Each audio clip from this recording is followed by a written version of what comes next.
อยู่ควันตาน้องเอ๋ยพี่มานั่งทำตาเป็นน้องอายุ30ทำไมยังสวยยังแต่งยังตึงตังน้องเอ๋ยขาวดังงาบวยยิ้มยังหวานเสียด้วยป้า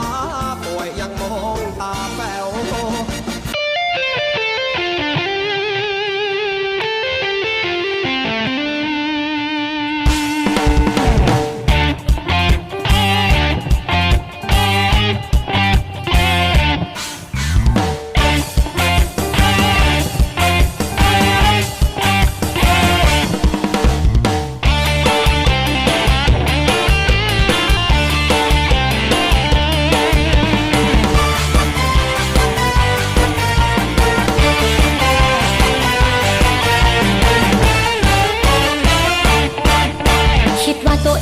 คนตลกแต่พอมองกระจกอ้าวเป็นคนสวย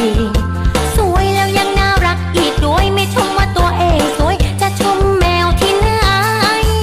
ชายคนใดที่มองผ่านตาเป็นเพราะวาสนาเขาไม่มีถูกไหมชีวิตที่ไม่มีผู้ชายมันยากตรงไหนแค่สวยไปวันสวยกว่านี้ไม่มีอีกแล้วไม่ต้องแซวรู้ตัวนะเขิน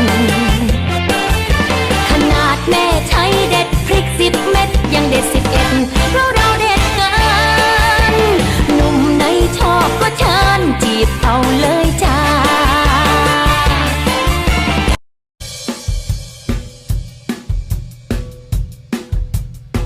ช่วงนี้สามชาหลังคาแดง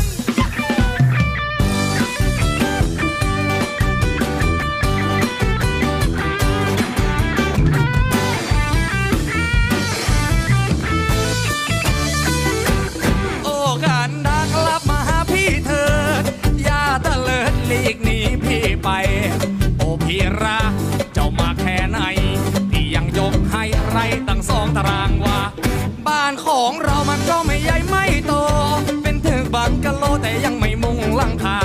เจ้าอยู่ไม่ได้ใช่ไหมแก้วตาจึงจากพี่ยาไปหารังคาสีแดงพี่เที่ยวตามหาไม่เจอควันตาสักทีกรุงเทพเดี๋ยวนี้มันมีแต่สีและแสงพี่เดินรันโทษหมดเรียวหมดแรงตามหาแม่ได้ก็ยังไม่เห็นจะเจอรีบกลับเถิดนะมามุงหลังคาด้วยกัน